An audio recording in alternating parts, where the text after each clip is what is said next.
GOP primary state. We're live here at St. Anselm College for CNN's Town Hall with former President Donald Trump. I'm Caitlin Collins. Tonight, President Trump is here as he embarks on a campaign unlike any other in the history of U.S. presidential elections. He's the first former president in more than a century to seek a return to the White House, and he is currently leading the Republican field while also facing multiple criminal investigations and an indictment. Just yesterday, he was found liable for sexual abuse and defamation.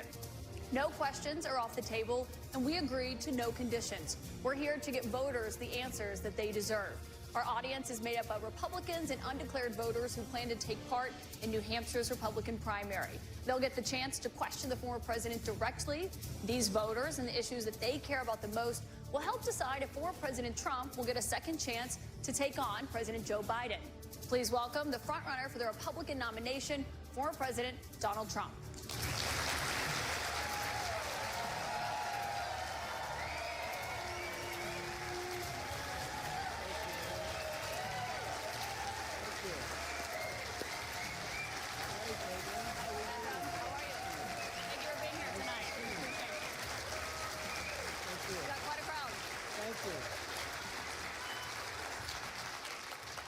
President Trump, thank you for your time here tonight. We got a great crowd here in New Hampshire, a lot of voters with a lot of questions about what your 2024 term would look like, what another Trump term would look like. We'll get to the voters shortly, but your polls show that you are dominating the Republican race right now, but you are also under active federal investigation for trying to overturn the 2020 election results. Your first term ended with a deadly riot at the Capitol, and you still have not publicly acknowledged the 2020 election results. Why should Americans put you back in the White House? Because we did fantastically. We got 12 million more votes than we had in, as you know, in 2016. I actually say we did far better in that election. Got the most that anybody's ever gotten as a sitting president of the United States. I think that when you look at that result and when you look at what happened during that election, unless you're a very stupid person, you see what happens. A lot of the people in this audience, and maybe a couple that don't, but most people understand what happened. That was a rigged election, and it's a shame that we had to go through it. It's very bad for our country. All over the world, they looked at it, and they saw exactly what everyone else saw. You look, even if you just look recently with the 51 intelligence agents, that made a 16-point difference. If you look at the FBI, if you look at the FBI and Twitter, they call it Twitter files, made a big difference. If you look at Mr. President, back to what you just said there, though, it was not a rigged election. It was not a stolen election. You and your supporters lost more than 60 court cases on the election. It's been nearly 2.5 years. Can you publicly acknowledge that you did lose the 2020 election? Let me just go on. If you look at True the Vote, they found millions of votes on camera, on government cameras, where they were stuffing ballot boxes. So with all of that, I think it's a shame that what happened. I think it's a very sad thing for our country. I think it's a very sad thing, frankly, for the world, because if you look at what's gone to our country has gone to hell. Our borders are bad. Our military has been bad. You look at the taxes, you look at inflation, what's happened to inflation. It's just destroying our country. We've really become, in many ways, a third world country. And it's very sad what's happened in this administration. And it's something that will turn around on day one. We were energy independent. Now energy is at a level that we've never had to pay before. Nobody can afford to continue to pay what's happening with energy. But we were energy independent. We were getting out of Afghanistan with strength and with dignity. And instead we got out, we looked like fools, probably the most embarrassing moment in the history of our country. We have a lot of questions about the economy and foreign policy tonight, but what you just said there, Republican officials debunked those claims about fraudulent ballots. We want to give you a chance tonight. Who? Republican officials in Georgia and every single state. There is no, your own election officials, Mr. President. So we wanted to give you a chance. People were afraid to take on the issue. But we have a big problem in this country. We wanted to give you a chance to acknowledge we have elections that were horrible. If you look at what happened in Pennsylvania, Philadelphia, if you look at what happened in Detroit, Michigan, if you look at what happened in Atlanta, millions of votes. And all you have to do is take a look at government cameras. You'll see them. People going to 28 different voting booths to vote, to put in 7 ballots apiece. But Mr. President, I have to stop you there because there is no evidence of that. Your own election officials testified to that and have said that Republicans in these states did this. In Georgia, there were multiple recounts, including a hand recount. We have questions about the claims that you're making tonight from voters on this topic. I want to bring in Scott Dustin from Concord. He works in insurance litigation. He's an undeclared voter. That's what they call independents here in New Hampshire, as you know. He did vote for you in 2020. Scott, what's your question for the president? Hi, President Trump. Welcome back to New Hampshire. Thank you. Will you suspend polarizing talk of election fraud during your run for president? Will I suspend, excuse me, what? Will you suspend polarizing talk of election fraud during your run for president? Yeah, unless I see election fraud. If I see election fraud, I think I have an obligation to say it. And you know what we went through a short while ago has really put our country in a big problem. I hope to do that. I hope we're going to have very honest elections. We should have voter ID. We should have one-day elections. We should have paper ballots instead of these mail-in votes. But the answer is yes, and I hope that it's going to be very straight up, because if it's going to be straight up, we're going to win the election. So you will suspend talk, to his question, about the 2020 election on the campaign trail? I guess we're going to just win. We're at a point now, we're getting so close. Let's just win it again and straighten out our country. One other question on this.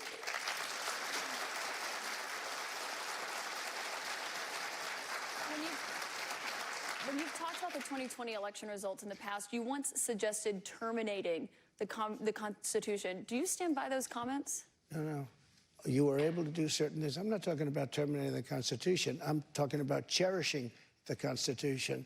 The Constitution says that we're supposed to have legal and well-maintained and well-looked-at elections, and we didn't have that.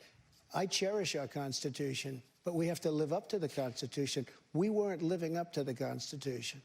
I was just saying there's no evidence of that election fraud. You did once tweet. You're supposed to say that, but, you know, I'm glad you say that. But, look, That's that was a horrible election.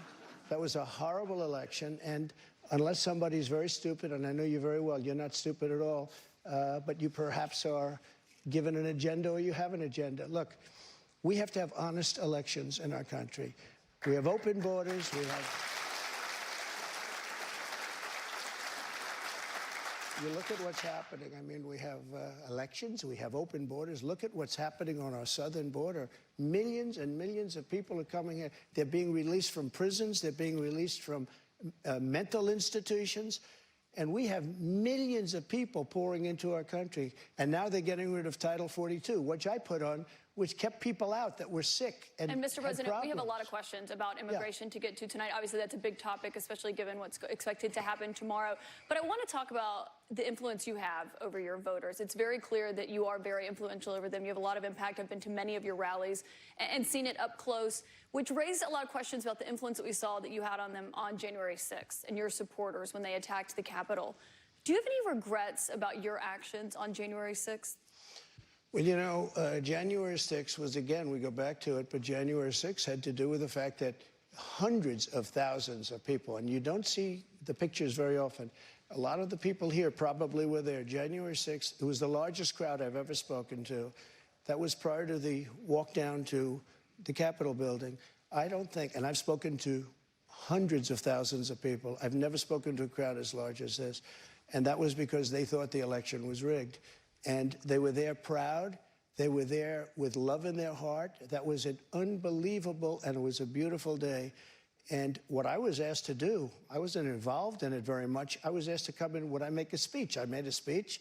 I said, walk peacefully and patriotically, you know, many different things. In fact, I brought a list of things. I don't want to bore the audience, but we can go sentence after sentence after sentence of things I said and things I put out. One of the big problems was that Nancy Pelosi, Crazy Nancy as I affectionately call her, Crazy Nancy Pelosi and the mayor of Washington were in charge, as you know, of security. And they did not do their job. They're not in charge of the National Guard. You're in charge of the National Guard. Well, I offered them National Guard. I said, we'll give you soldiers, we'll give you National Guard, we'll give you whatever you want. And they turned me down. And in fact, she turned me down. She turned me down in writing. They turned me down. But your acting Defense Secretary, Chris Miller, at the time, he says you never gave a formal order to deploy the National Guard. But when it came to that day... just the opposite. Chris Miller wrote a book, and he's a fantastic guy, and he was ready to go. They turned him down. If you look, the mayor of Washington, D.C., lovely lady, she said, we don't want it. We don't like the look. Nancy Pelosi said, oh, we don't like the look. If they would have had I offered them 10,000 soldiers. I said, it could be 10, it could be more, but I offered them specifically 10,000 soldiers. If they would have taken 500 soldiers, you wouldn't have had the problem. They turned it down. And if you look at the Inspector General report, he says they turned it down. They made a terrible mistake. Well, Chris Miller was your acting defense secretary. He says you never gave that order. But back to what happened on that day. You said you weren't. He did not say that. He has testified that, Mr. President. He did not say that. But you said you weren't very involved that day. You did tell your supporters to come to Washington. You tweeted about it, about that speech that happened on the rally. Am I allowed to say that? When they went to the Capitol and they were breaking into the Capitol, smashing windows, injuring police officers, why did it take you 3 hours to tell them to go home? I don't believe it did. Oh, let me pull it out. I have to pull it out.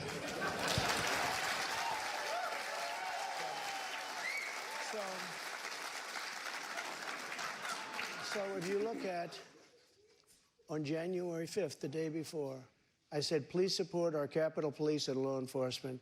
They are truly on the side of our country. Stay peaceful. Stay peaceful. This was the day before, and this was in the form of Twitter. Now I use Truth Social. I think it's far superior, okay? I hope everybody's on Truth. If you look January 6th, this is before 2:30. I am asking for everyone at the U.S. Capitol to remain peaceful. This is right after, as it was happening. But what happened is they took it down. I don't know why. I think they took it down because it was so good. They didn't like it being up there. I am asking, and we didn't know until I got it back, because now I have 90 million people waiting for me to go back, but I'm on Truth, and I'm staying on Truth. Listen, I am asking for everyone at the U.S. Capitol to remain peaceful. No violation. We want no violation. We want no violence. Remember, we are the party of law and order. Respect the law and our great men and women in blue. Thank you. That was at 2:30. That was very early. Mr. President, I looked at the same timeline that you did. No, but you didn't report that. You know why? Because it was taken down. We did report it. I was reporting that day. It was taken down and it wasn't. But when it was clear to you that they were not being peaceful, you saw them rushing the Capitol, breaking windows. They were hitting officers with flagpoles, tasing them, beating them up. When it was clear they weren't being peaceful, why did you wait 3 hours to tell them to leave the Capitol? They listened to you like no one else. You know that. They do. I agree with that. But so why didn't you tell them to go home sooner? Nancy Pelosi and the mayor are in charge. I assumed they were able to do their job. They weren't. But Pelosi's not in charge of Capitol And if you security. remember, I made a video right outside the Oval Office in the Rose Garden. And I'm very proud of that video. I didn't have a script. I don't need scripts like a certain person that's in there right now. What time, the video? It came out much later after they had already attacked the Capitol. It was a great video. And it was a beautiful video. And it said, I mean, I don't want to read it all, but you have to go home now. We have to have peace. We have to have law and order. We have to respect our great people of law and order. We love the people of law and order. We can't play into the hands of these other people. We have to have peace. Please go home. Now, I said that. You know what they did? They took that down. And you know, to this day, it hasn't been put up. And the reason is it's so good and so conclusive that all of this nonsense and all of the tens of millions of dollars that have been spent are just wiped away with this one. And they've never put it back up. They had another one that they did the same thing. But that video that you referenced there, it wasn't posted until 4:17 p.m. No, I'll tell you. They breached the Capitol at 2 p.m. That video was posted... 4:17 yeah, p.m.? actually a little bit before that. Right, so that's my question. Excuse me. Because in that 3 hours, over 140 Excuse me, it was posted after the first one I just read, though, and that was at 2 o'clock. But I think the reason the timeline is so critical here, because going back to your influence, in that 3 hours, over 140 officers were injured that day. And a person named Ashley Babbitt was killed. Yes. You know what? She was killed, and she shouldn't have been killed. And that thug that killed her, there was no reason to shoot her. At blank range, cold blank range, they shot her. And she was a good person. She was a patriot. There was no reason. And he went on television to brag about the fact that he killed her. The officer was not bragging about the fact that he killed her. But bragging. One person who was at the Capitol that day, as you know, was your vice president, Mike Pence, who says that you endangered his life on that day. I don't think he was in any danger. Mr. President, do you feel that you owe him an apology? No, because he did something wrong. He should have put the votes back to the state legislatures, and I think we would have had a different outcome. I really do. But he doesn't have the authority to do that, as you know. What? The vice president does not have the authority to reject those Are you ready? Let's those have this election one out results. just now, because it's interesting. Let's keep it interesting, right? I like Mike Pence very much. He's a very fine man. He's a very nice man. He made a mistake. His lawyer said, you cannot move. I called him the human conveyor belt. I said, even if the votes, I talked to his lawyer, even if the votes are absolutely fraudulent, he can't say, yes, sir, he can't say that. And the Democrats played it, and the rhinos played it. And then the election was over. They told him he couldn't do it. And Mike said to me, I can't do it. The lawyers told me I can't do it. They can't do it. But the lawyers were wrong, because right after the election, they all met, the rhinos and the Democrats, and they worked out a plan to make sure that future vice presidents don't do what I said you could do. That's not what happened. You're referring to the Electoral Count Act. I've read that. There is no authority. No, legal experts, including Republican legal experts, say that he does not have that authority, Mr. President. But I want to move on. Why did they change the law then, saying that you can't do it? They didn't change the law. They strengthened the law because they were worried about presidents they strengthened exploiting. it, meaning you could do it. That's not what it means. Thank you. They strengthened the law Mike because had they the were right to worried. do it. They convinced him he didn't, and it was a horrible thing for our country. If you would have sent those votes back to Georgia, Pennsylvania, and other states, Wisconsin, which if you look at Wisconsin, they virtually admitted now that the election was rigged. If you would have sent those votes back to many of those states, they would not come back in the affirmative. And remember what I said, and you just said it pretty much. You admitted what I said was right. They said he didn't have the right to do it. And he did have the right to do it, and that's why they changed the law, taking that right away. I should note that your campaign paid for a recount that happened in Wisconsin. It actually had more votes for President Biden by the end of it. But I want to move on to Wayne Beyer. He's a retired attorney from North Conway. So many illegal votes were cast in Wisconsin. And if you look in Milwaukee, Wisconsin, they had so many illegal votes, they didn't even know what to do with them. You're absolutely wrong. Mr. President, there weren't any fraudulent votes in Wisconsin. I do want to get to the audience, though. We have questions for you from the audience. Wayne Beyer is a retired attorney from North Conway. He has previously served in Republican administrations. He volunteered for the Republican Party in the 2022 midterms. He voted for you in 2020. What's your question for the President, Wayne? Thank you for coming, Mr. President. Thank you, Wayne. My question to you is, will you pardon the January 6 rioters who were convicted of federal offenses? I am inclined to pardon many of them. I can't say for every single one, because a couple of them probably they got out of control. But, you know, when you look at Antifa, what they've done to Portland, and if you look at Antifa, look at what they've done to Minneapolis and so many other places. Look at what they did to Seattle and BLM. Many people were killed. These people, I'm not trying to justify anything. But you have two standards of justice in this country, and what they've done, and I love that question, because what they've done to so many people is nothing. And then what they've done to these people, they've persecuted these people. And yeah, my answer is I am most likely, if I get in, I will most likely, I would say it will be a large portion of them. You know, they did a very, and it'll be very early on. And they're living in hell right now. So when it comes to pardons, they're living in hell. And they're policemen, and they're firemen, and they're soldiers, and they're carpenters and electricians, and they're great people. Many of them are just great people. Mr. President, one of the people who was convicted was a former policeman, but he was convicted of attacking a police officer, I should note. But when you said you are considering pardoning a large portion of those charged with crimes on January 6th, does that include the 4 Proud Boys members who were charged and convicted of seditious conspiracy? I don't know. I'd have to look at their case, but I will say in Washington, D.C., you cannot get a fair trial. You cannot. Just like in New York City, you can't get a fair trial either.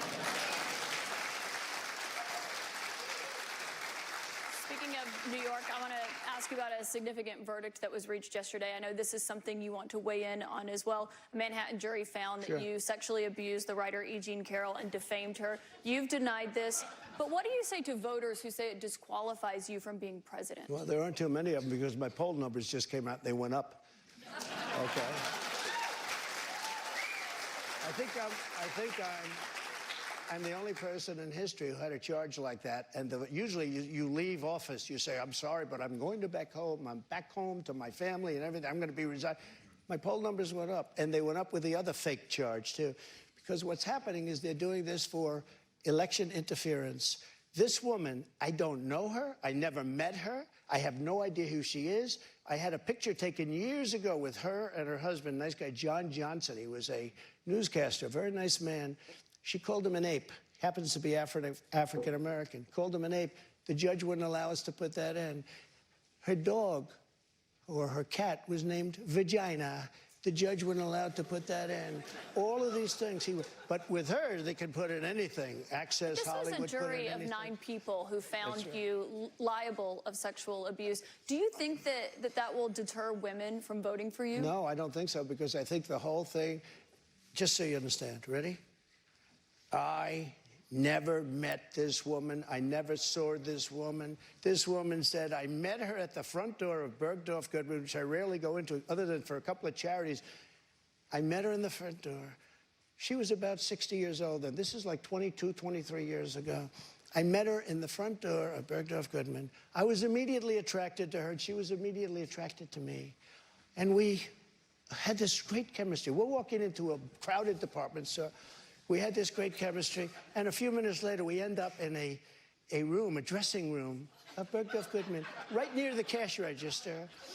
And then she found out there were locks on the door, so she said, I found one that was open. She found one. She learned this at trial. She found one that was open. What kind of a woman meets somebody and brings them up, and within minutes, you're playing hanky-panky in a dressing room, okay? I don't know if she was married then or not. John Johnson, I feel sorry for you, John Johnson. Mr. President, can I think of it. Think of it. I know you're recounting what she said, but Mr. President. But let me just, if I could, because you asked the question. This was a just jury, so you understand, though. if I was walking in at the, because I was very famous then, and I owned the Plaza Hotel right next door, and I owned buildings around it, I'm not going into a dressing room of a crowded department store. Then I say, if she was being raped, and by the way, they said she wasn't raped, okay? That was her charge. It wasn't. They found that you sexually abused her. No, what? Say what? They did. They said he didn't rape her. And I didn't do anything else either. You know what? Because I have no idea who the hell she is. But Mr. President, I don't know who this woman can I is. ask you, given your recounting I your don't version? know who, and I tell you this. But Mr. Are President, you ready? can I swear ask on you my children, which I'd never do. I have no idea who this woman. This is a fake story, made up story. We had a horrible Clinton-appointed judge. He was horrible. He allowed her to put everything in. He allowed us to put nothing in. Mr. President, this is a you're fake recounting your version story. of events here right now to the audience. You referenced the trial. You did not go to the trial and actually testify. Do you wish that you had testified? No, it wouldn't have made a difference. This was a rigged deal. This was my lawyer said, sir, you don't have to do it. I actually said, I think I should. It would be respectful. They said, sir, don't do it. This is a fake story, and you don't want to give it credibility. That's why I didn't go. One thing you did do in this. And I swear, and I've never done that, and I swear to, I have no idea who the hell, she's a whack Mr. President, job. you did not testify in person in this trial. There was a taped deposition of you from October in it. You defended the comments that you made on that Access Hollywood tape about being able to grab women how you want. Do you stand by those comments? I said, if you're famous and rich or whatever I said, but I said, if you're a star, you are, and I said, women let you. I didn't say you grab, I said women let. You know, you didn't use that word, but if you look, women let you. Now, they said, will you take that back? I said, look, for 1,000,000 years, this is the way it's been. I want to be honest. This is the way it's been. I can take it back if you'd like to, but if you're a famous person, if you're a star, and I'm not referring to myself, I'm saying people that are famous, people that are you were stars, asked in the deposition, people that are rich, to be a star, people and you that are said yes. powerful, they tend to do pretty well in a lot of different ways, okay? And you would like me to take that back? I can't take it back because it happens to be true. I said it's been true for 1,000,000 years, approximately 1,000,000 years, perhaps a little bit longer than that. So you stand by those comments? Well, I don't want to lie. Mr. President, here's we have a lot of here's what she wants Mr. me to President, say.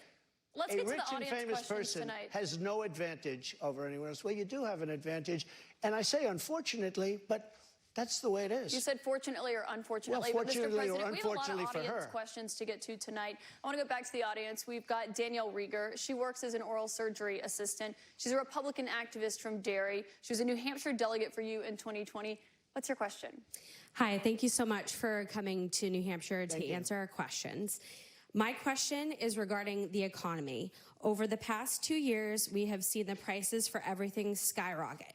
From food to gas to utilities and insurance costs, many people's bills are up several $100s a month, including mine. If elected president again, what is the first thing you would do to help bring down the cost to make things more affordable? Drill, baby, drill.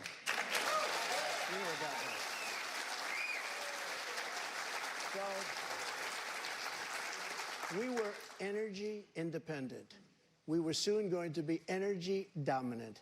And nobody had ever done what I did. We got oil down to $1.87. Actually, it fell lower than that in some cases. We had to save the oil companies. The price was getting so. We were doing incredibly. We had the greatest economy in the history of our country, probably the greatest economy in the history of the world. We were energy independent, soon to be energy dominant. We were going to be bigger than Russia and Saudi Arabia put together ×2. We have more liquid gold under our feet than any other nation, And these stupid fools ended it. And energy went from $1.87 and even lower for gasoline, for a car. They went from $1.87 to $5, $6, $7, $8, and even $9. And your electricity bills went through the roof, your heating bills went through the roof. And that's what started inflation. And it hasn't stopped because people are paying now for bacon and for eggs and for the 2 and 3 times what it was just a little while ago. We created the greatest economy in history. A big part of that economy was got you the biggest tax cuts in the history of our country, bigger than the Reagan cuts, bigger than any. And also, Caitlin, as you know, we got the biggest regulation and regulatory cuts. This place was rocking, and then we were given a gift from China, and China paid a big price. And let me tell you something. I took in hundreds of billions of dollars in taxes from China, but prior to COVID coming in, and then I rebuilt the economy again, a second time. But we had, prior to COVID coming in as from China, from Wuhan, which I said it came from Wuhan. Everybody said, oh, you're wrong about that. You're wrong. It came from Wuhan. I said it right from day one. So we had the greatest economy in the world. Here's the story. They made energy so high, and energy is all invasive. It is massive as an industry and as a cost. It lifted everything. If Mr. you President, made, if you made donuts, if you made, no matter what you did, and we had inflation, the likes of which I guess we haven't had, they said, for 52 years, but I think more than that. We had no inflation. We had the lowest energy prices we've had in decades. This country was rocking and rolling. And by the way, we had the most secure border in the history of our country. Mr. President, we have more questions on the economy. I want to make sure we get to all of those. As you know, the U.S. right now could be just 3 weeks away from defaulting on its debt. That could mean millions of jobs lost, people not getting their Social Security payments. People believe it would put the U.S. economy into a recession. On that topic, I want to bring in Marta Cervella, a student here at St. Anselm. She is an undeclared voter who did not vote in 2020. Marta, what's your question? Hi, Mr. President. Hi, thank you. So my question is, what do you think about the United States' current debt situation, and how can we move forward? Such an important question. So we're at $33 trillion, a number that nobody ever thought possible. When we had our economy rocking and rolling just prior to COVID coming in, like literally, we were making a fortune. And oil, we were going to make so much money from oil, we were going to start paying off debt. But then with COVID coming in, we had to do other things. We had to keep this country alive because it was so serious. But we have to get the country back. We have to lower energy prices. We have to lower interest rates. Interest rates are through the roof. Energy has to come down. It all has to come down, and we have to start paying off debt. But when we have a debt limit, and they use that very seriously with me. They came in, Schumer came in with Nancy Pelosi, and they were using, we'll violate it, we'll do whatever. They talked a whole lot different than they do right now. I say to the Republicans out there, congressmen, senators, if they don't give you massive cuts, you're going to have to do a default. And I don't believe they're going to do a default because I think the Democrats will absolutely cave because you don't want to have that happen. But it's better than what we're doing right now because we're spending money like drunken sailors. So just to be clear, Mr. President, you think the U.S. should default if the White House does not agree to the spending cuts Republicans are demanding? Well, you might as well do it now because you'll do it later. Because we have to save this country. Our country is dying. Our country is being destroyed by stupid people, by very stupid people. You once said that using the debt ceiling as a negotiating wedge just could not happen. You said that when you were in the Oval Office. That's when I was president. So why is it different now that you're out of office? Because now I'm not president.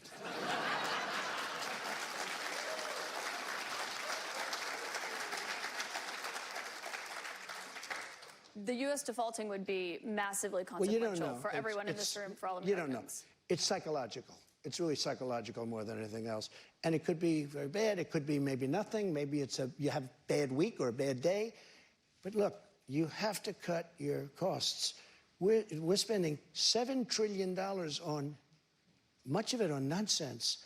$7 trillion on nonsense. We've got and another I actually question from said, a voter tonight. get all of that money that was wasted, and frankly, the Senate should have never approved it. Get all that money that was wasted, and if they don't get rid of that, you'll have to default. Okay? Mr. You'll have to President, default. we've got another voter here tonight. And by the way, you're going to default eventually anyway, but it's going to be much messier. I don't think you'll have to default. I think if the Republicans hold strong and they say we want let's say we want $5 trillion off, I really think the Democrats have no choice but to do it. And if I win, they're going to be doing the same thing to me in 2 years. I guarantee you that. Mr. President, they're we've going to got play a another very voter hard here ball game, tonight. and they did that before. Bobby Petrino has been waiting very patiently. Sure. He's a student at St. Anselm. He's a member of College Republicans. He's an undeclared voter right now. He supported you in 2020. Bobby, what's your question for President Trump? Hi, thank you for coming. This is a bit of a pivot, but with gun violence and mass shootings in the news cycle recently, I'm worried that state governments and the federal government are going to act to repress gun rights. Under your administration, you instructed the Department of Justice and the ATF to ban bump stocks. If elected president again, how would you act not only to defend our Second Amendment rights, but to restore rights that have been taken from us, such as, by example, recently the ATF's ruling on the pistol stabilizing braces? Yeah, as you know, the bump stocks are actually a very unimportant thing. And NRA, I went with them, and they said it doesn't mean anything. Or actually, all they do is teach you how to shoot very inaccurately. So we did that. There's been nobody that's protected the Second Amendment, as you know, like I have. I protected it through thick and thin, not easy to do. But we have a very big mental health problem in this country. And again, it's not the gun that pulls the trigger. It's the person that pulls the trigger. And we have to protect our Second Amendment. We have to protect our Second Amendment. Mr. President, you dealt with a lot of mass shootings when you were in office. This year, there have already been more than 200 mass shootings in 2023. If you are reelected, are there any new gun restrictions that you would sign into law? I would do numerous things. For instance, schools, we would harden, very much harden. And I'm a very believer. I believe in teachers. I love teachers. I think they're incredible. And they love the children, not quite like the parents, but they love the children in many cases almost as much. Many of these teachers are soldiers, ex-soldiers, ex-policemen. They're people that really understand weapons, and you don't need 5% of the teachers would be more than you could ever have if you're going to hire security guards. But in addition to that, have security guards. You have to harden your entrances. You have to make schools safe. And you can make other places safe. But it is a big mental health problem in this country more than anything else. And remember, we have 700 million guns, 700 million. Many people, if they don't have a gun, they're not going to be very safe. I mean, if they don't have a gun, it gives them security. Now, you need them for entertainment, you need them for hunting, you need them for a lot of different things. But there are people that if they didn't have the privilege of having a gun in some form, many of them would not be alive today. You know, there's a certain country that had a very strict policy on guns, very, very strict. Which country? And, Brazil, okay? Brazil, very strict. And the former president of Brazil, and the killing was incredible. They were walking into people's homes and killing people. They had no protection. He said, go out and buy guns. People went out and bought guns, and it went way down. The numbers went way down because they had security. If you look at Chicago, Chicago has the single toughest gun policies in the nation. They are so tough you can't breathe. New York, too, and other places also. All of those places are the worst and most dangerous places. So that's not the answer. No new restrictions that you would sign if reelected, Mr. President. I want you to meet Julie Miles, a registered nurse from Merrimack. She's a Republican who voted for you in 2020. Julie, what's your question for the president? Thank you, Mr. President. Thank you. I appreciate you answering this question this evening. How do you plan to appeal to women voters in New Hampshire who are concerned about the Dobbs decision and how states may change their laws? It's such a great question, and it was such a great victory, and people are starting to understand it now. You know that they wanted to bring it back to the states, but that was probably the least important part of that victory. Getting rid of Roe v. Wade was an incredible thing for pro-life because it gave pro-life something to negotiate with. Pro-life had absolutely nothing being stuck in Roe v. Wade to negotiate with. And now what's happening, and I see it all over, deals are being made, deals are going to be made, and look, everybody that was president wanted to get rid and tried to get rid of Roe v. Wade. You mean for 50 years. Republicans. For 50 years, this has been going on, actually a couple of Democrats too, but for 50 years, this has been going on. I was able to do it, and I was very honored to do it. But by doing it, things are happening that are very, very positive. And I happen to believe in the exceptions, the life of the mother, rape, incest, like Ronald Reagan believed in the exceptions. But I happen to believe that. I think it's frankly important to do that, but a lot of people are, against that. A relatively small number. But the way I look, I think it's very important to say this. I consider the other side to be radical, because the other side, under Roe v. Wade and other things, the other side, they're radical because they will. Remember the debate with Hillary Clinton? I said, rip the baby out of the womb at the end of the 9th month. They will kill the baby in the 9th month. If you look at that crazy governor of Virginia, from the former governor, where he said, no, the baby will be born, and then we'll decide essentially whether or not to execute the baby. But Mr. President, can we talk about what you would do if these are the radical people. It's not the pro-life people that are radical. But if you are reelected and you're back in the Oval Office and you get legislation to your desk, would you sign a federal abortion ban into law? What I'll do is negotiate so that people are happy. But the fact that I was able, I'm so proud of it. We put 3 great justices on the Supreme Court. We have almost 300 federal judges on the Supreme Court. So just to be clear, Mr. President, you would sign a federal abortion ban into law. I said this. I want to do what's right, and we're looking, and we want to do what's right for everybody. But what's right? But now, for the first time, the people that are pro-life have negotiating capability, because you didn't have it before. They could kill the baby in the 9th month or after the baby was born. Now they won't be able to do that. But I think this is a really important question for you to answer, because this is something every Republican, including those who are running against you for the nomination, are being asked about, is would you sign a federal abortion ban into law? And many of them are going to give you the same answer as I am. First of all, I am honored to have done what I did. And a lot of people said, in 150 years, he's now the most consequential president because he saved so many lives. And I'm honored to have done it. And because of what I've done, we now have a great negotiating ability. That's what I do in life. I negotiate. We have a great negotiating ability, and I think we're going to be able to get something done. What do you mean negotiating ability? Because the question that Republicans have, and some of your allies on Capitol Hill say that they want to introduce legislation when it comes to banning abortion. If they send it to your desk, would you sign it? Some people are at 6 weeks. Some people are at 3 weeks, 2 weeks. Where's President Trump? President Trump is going to make a determination what he thinks is great for the country and what's fair for the country. But the fact that I was able to terminate Roe v. Wade after 50 years of trying, they worked for 50 years. I've never seen anything like it. They worked, and I was so honored to have done it. We are in a very good negotiating position right now, only because of what I was able to do. And remember this, again, you talk about radicalism. People that will kill a baby in the 9th month or the 8th month or the 7th month or after the baby is born, they're the radicals, not the pro-life people. I just want to give you one more chance, though, because you did not answer whether or not you'd sign a federal abortion ban or how many weeks into pregnancy you believe abortion should be banned. Yeah, but I've given you the answer probably 4 times already. Which one is it, I'm looking at a solution that's going to work. Very complex issue for the country.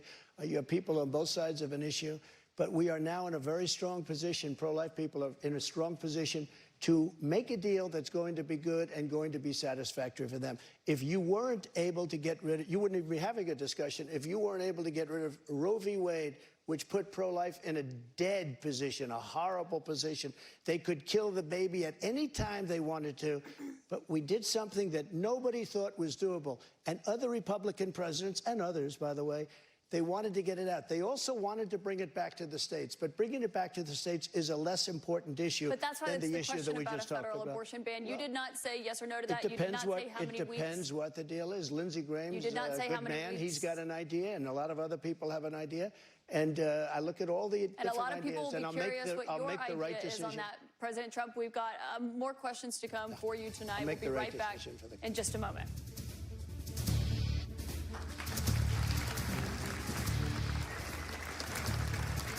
Donald Trump President Trump, I'd like you to meet Jennifer Simmons. She is a stay-at-home mom and former town selectman from Wyndham.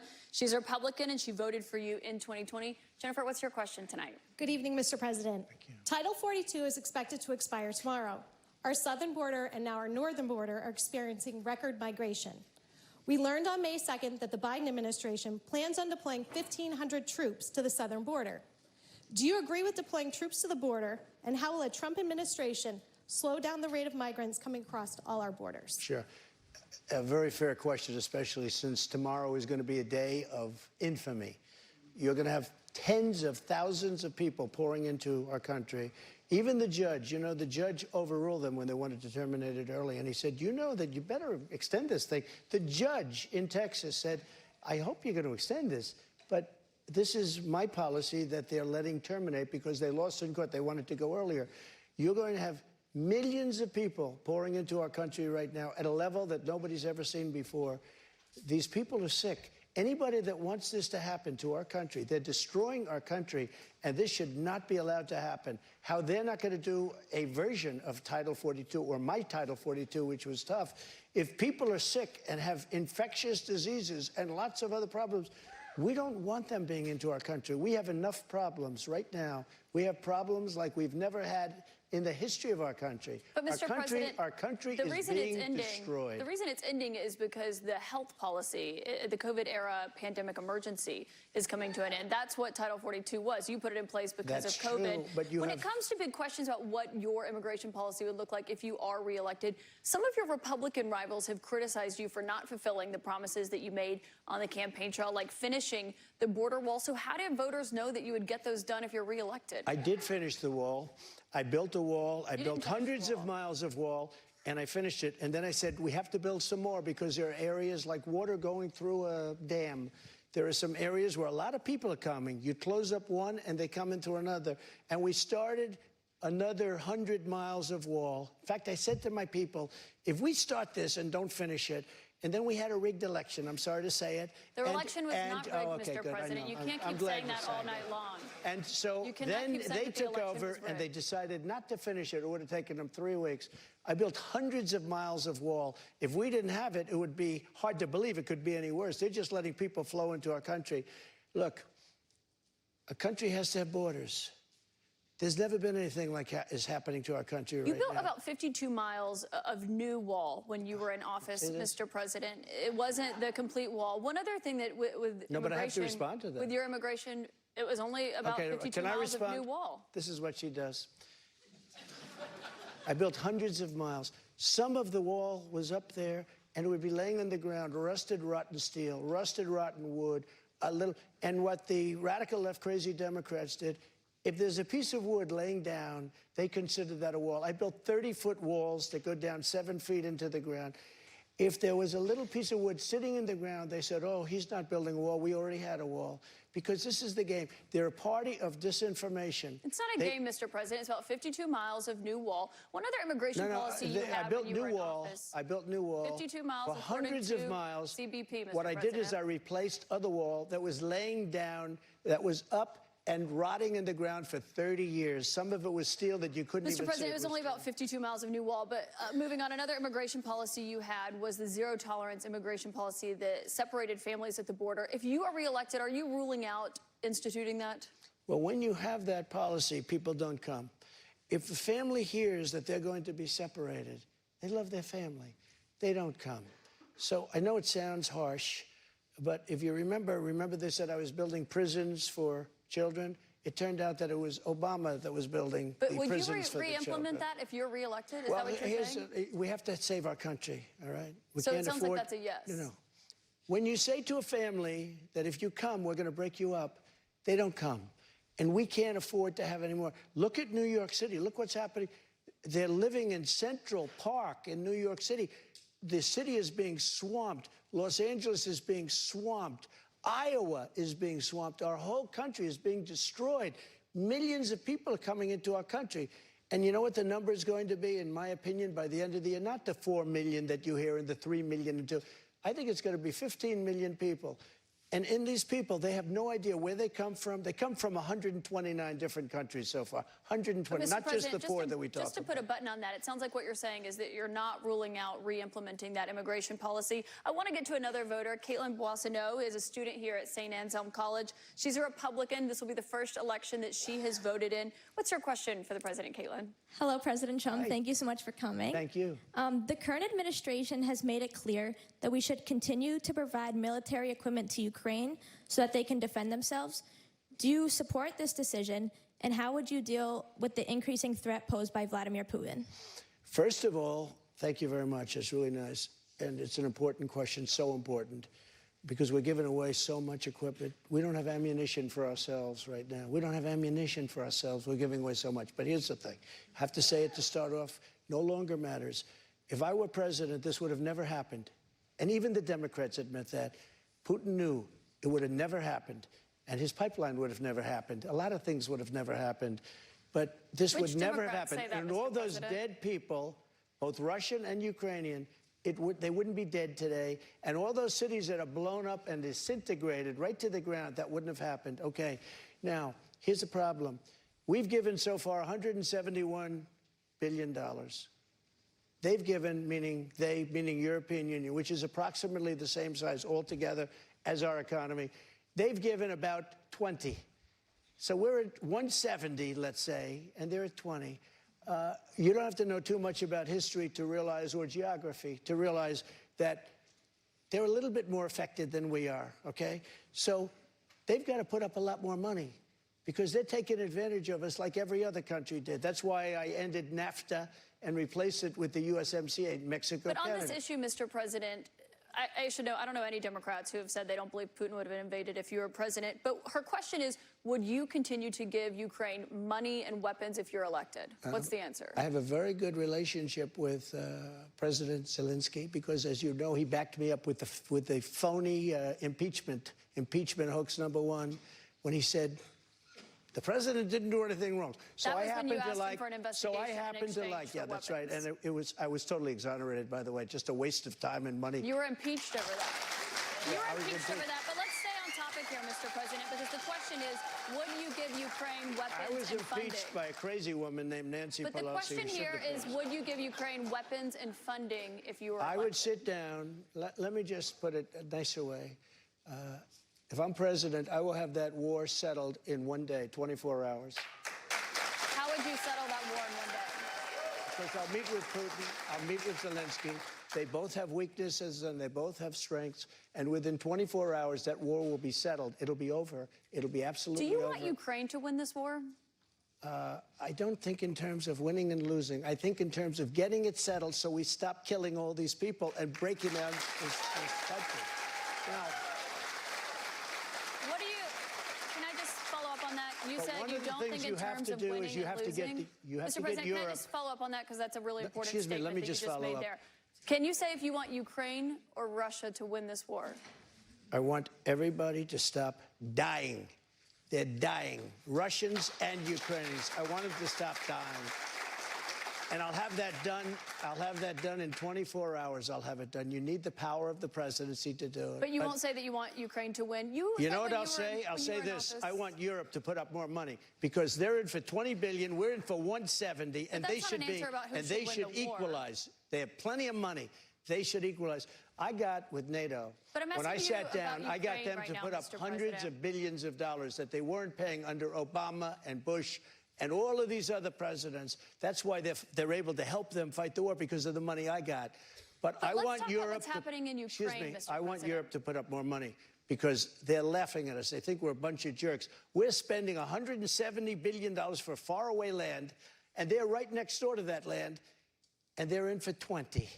I don't think so. When it comes to what's happening there, when you were in office, you said that you respected President Putin. Do you still respect him today? He made a tremendous mistake. He was a smart guy, you know. I remember I said he was smart, she was smart. He said President Xi of China, right, is smart. Okay, 1.5 billion people. He's the ruler of 1.5 billion people. I said, yeah, he's a smart guy. How dare he say he's smart? Of course he's smart. They want you to say he's a stupid person. Okay, he's not a stupid person. He's very smart. He's very cunning. And Putin made a bad mistake, in my opinion. What was his mistake? His mistake was going in. He would have never gone in if I was president. We used to talk about it there. Do you believe that he is a war criminal? What? Do you believe that Putin is a war criminal?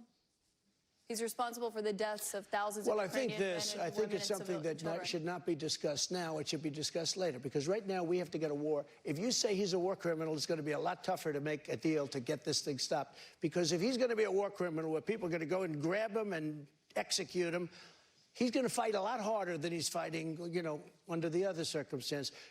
That's something to be discussed at a later date. Right now, we want to get that war settled.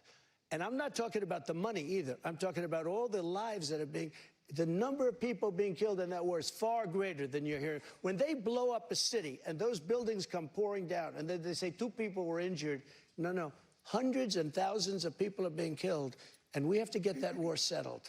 We have more with former President Trump. Right after this, we're going to take a quick break, and then we'll be back with questions from voters right after that.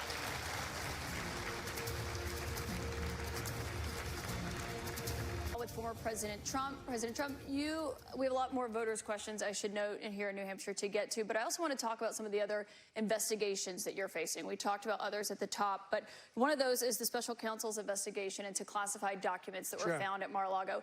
Why did you take those documents with you when you left the White House? I had every right to under the Presidential Records Act. You have the Presidential Records Act. I was there, and I took what I took, and it gets declassified. Biden, on the other hand, he has 1,850 boxes. He had boxes sent to Chinatown, where they don't speak even English in that Chinatown we're talking about. I got to stop you right there. Nobody talks about him. They talk about us. Just so you understand, I had every right to do it. I didn't make a secret of it. You know, the boxes were stationed outside of the White House. People were taking pictures of the GSA of the various people. I got to stop you right there, though, because the Presidential Records Act, which is not well known to a lot of people, I read it. It does not say that you can take documents with you. It says actually that they are the property of the federal government. It says you talk, you negotiate, you make a deal. It's not criminal, by the way. The Presidential Records Act is not criminal. And just so you know, it does not say you can negotiate to take the documents with you. Can I tell you?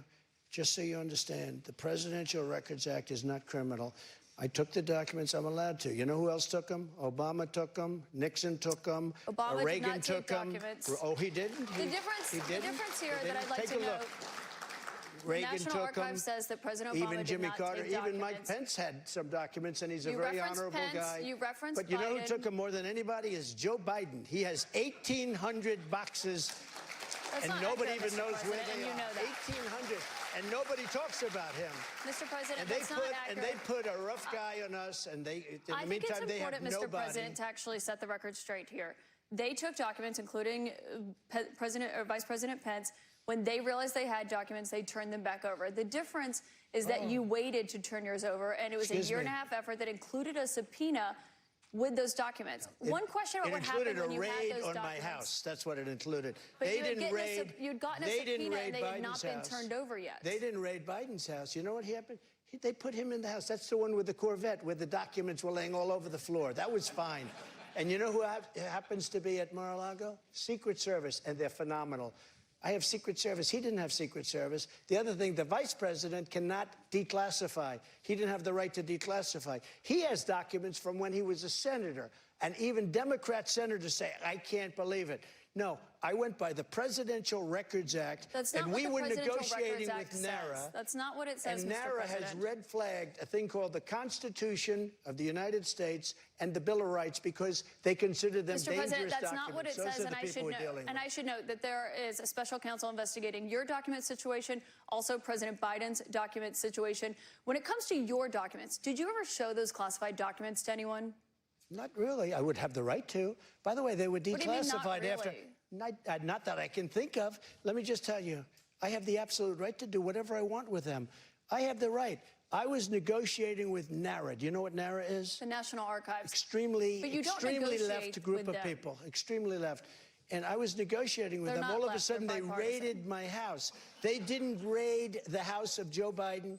They didn't raid Obama. But Joe Biden didn't ignore a subpoena to get those documents back like you did. And so that's the question. 1,850 boxes. But that's the question that investigators have, I think, is why you held on to those documents when you knew the federal government was seeking them and then had given you a subpoena to return them. Are you ready? Are you ready? Can I talk? Yeah, what's the answer? Do you mind? I would like for you to answer the question. Okay, it's very simple to answer. That's why I asked it. It's very simple to, you're a nasty person, I'll tell you that. Can you answer why Very you simple. held on to the documents? I was negotiating, and we were talking to NARA, that's Washington, to bring whatever they want. They can have whatever they want. When we left Washington, we had the boxes lined up on the sidewalk outside for everybody. People are taking pictures of them. Everybody knew we were taking those boxes. And the GSA, the government service, the GSA was the one taking them. They brought them down to Mar-a-Lago. We were negotiating with NARA. All of a sudden, they raid our house. When Biden had his documents, he won't give back the 1,850 boxes.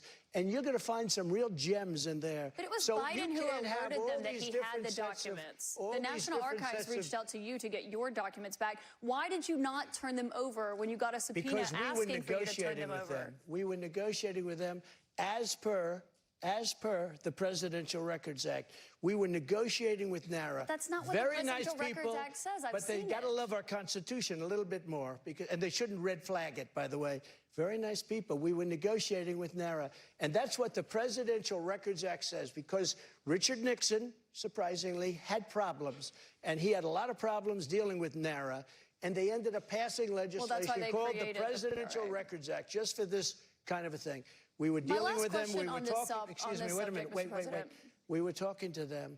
We would have done it, but all of a sudden they raided the house. Now, why hasn't the FBI raided Biden? But I just explained to you why. No. It's because he's the one. They alerted the government that they had those documents and had them come and get the documents from his house. No, My question for you, though, when it comes to documents, do you still have any classified documents in your possession?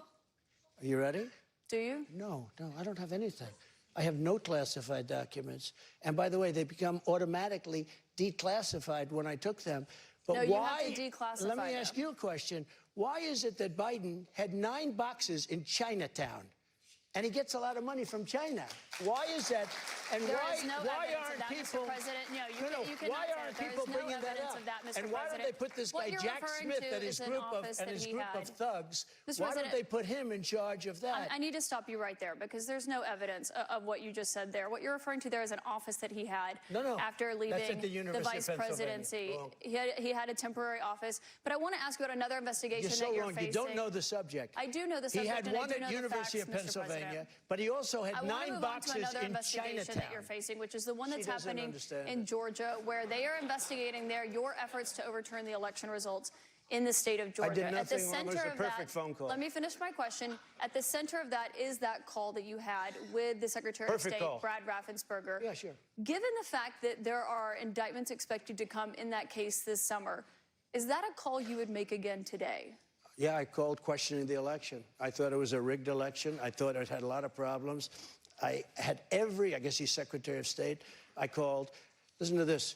There are like 7 lawyers on the call, many of them from there. We're having a call. We're having a normal call. Nobody said, oh, gee, he shouldn't have said that. Why? If this call was bad, I questioned the election. You if asked this him to call find was you bad, votes. I didn't ask him to find anything. Let me We've just tell heard you, the audio if tape, this Mr. call President. was There's bad, an audio of you asking him to I find you said, 11,000 you owe something me votes. votes because the election was rigged. That election was rigged. And if this call was bad, why didn't him and his lawyers hang up? How dare you say that?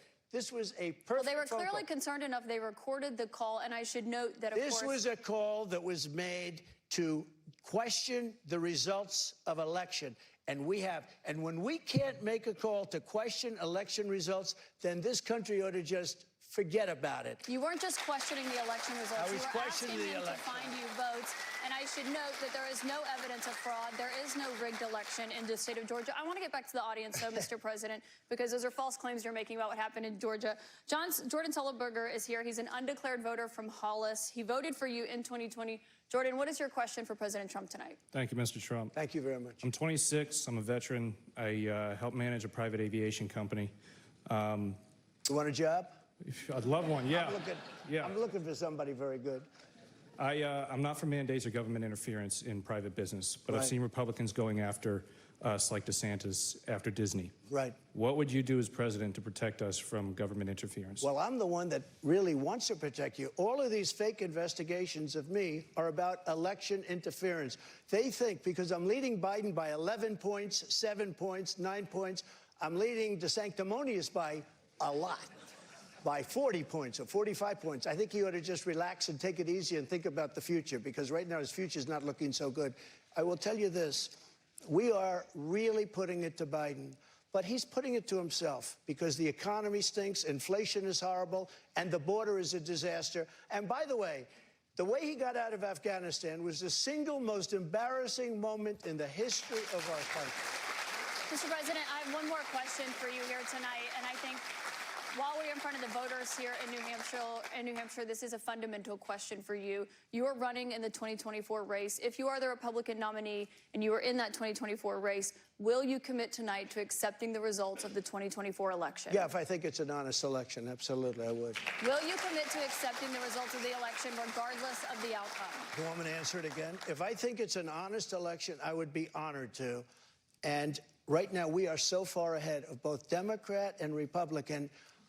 And you know what? If I don't win, this country is going to be in big trouble. It's so sad to see what's happening. But no commitment there on the accepting the results regardless of the outcome. If it's an honest election, correct, I will. Okay, so not committing to accepting the 2024 election results or acknowledging what happened in 2020. Go ahead. President Trump, I want to thank you for coming here tonight. This is an important conversation with voters to hear and to have. Thank you to our audience and to our host, St. Anselm College. CNN's coverage continues with Anderson Cooper and Jake Tapper. Thank you. Thank you very much. Thank you very much, Katie. Good job. Thank you, Katie. Thank you very much. I like you guys. We love New Hampshire. Thank you, Woody. Good luck, Woody.